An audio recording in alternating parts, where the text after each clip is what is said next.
আসসালামু আলাইকুম রহমতুল্লাহি ওয়া আমি আজকে আপনাদেরকে একটু দৃশ্য দেখানোর চেষ্টা করব।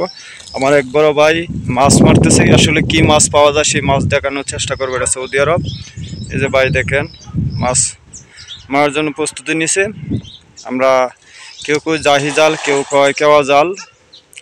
আসলে এখানে প্রচুর মাছ, বাংলাদেশে কার্পু মাছ বা ভিন্ন ধরনের ওই যে এদিক দিয়ে কিন্তু বসি দিয়ে মাছ মারতেছে এবং এই যে আরেকজনে খেয়েও দিচ্ছে। আমরা দেখা যাক কি মাছ আসে, আমরা ইনশাল্লাহ চেষ্টা করব বড় ভাইয়ের কাছ থেকে শুনতে। বড় ভাই, এখানে কি কি মাছ পাওয়া যায়?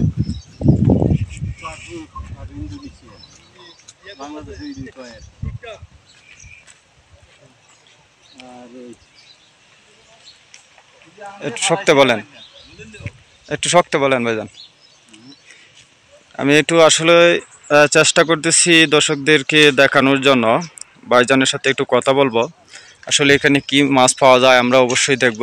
এই যে মাছ আসছে, আপনাদেরকে দেখানোর চেষ্টা করতেছি যে সৌদি আরবেও যে মাছ পাওয়া যায়।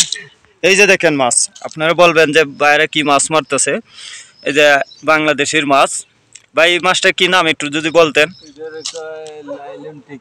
লাইলটিকা, কেউ কয় কার্পু মাছ, আমরা বাংলাদেশ বলি কার্পু মাছ, কেউ বলে ভিন্ন ধরনের মাছ।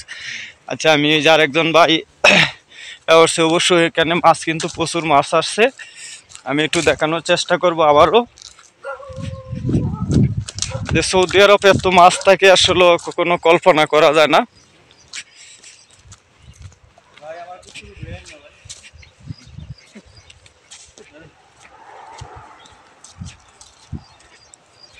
এই যে দেন কত সুন্দর মাছ, লাল মাছ। ভাই মাছটাকে কি বলে? একুরিয়ামের মাছ, একুরিয়ামের আমরা না। এই যে আরো বাইরে আছে, এই যে বসিতে মাছ মারতেছে দেখেন। এই যে আমি বলছিলাম কালকে কিন্তু এখান থেকে লাইভ করছিলাম যে আসলে আপনাদেরকে একটু দেখানোর জন্য চেষ্টা করব। আর এখানে আসলে প্রচুর মাছ, আর আমিও চেষ্টা করব একটা কেউ দিয়ে মাছ ধরতে।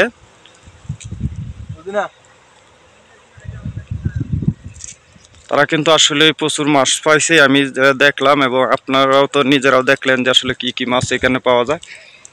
আমি চেষ্টা করব আপনাদেরকে কিছু আবার মাছ মারতেছে সেটি দেখানোর জন্য ইনশাল্লাহ। সৌদি আরব যে এত মাছ আছে বা পুষ্করিণীর মতন আসলে আমরা কল্পনাও করতে পারি না।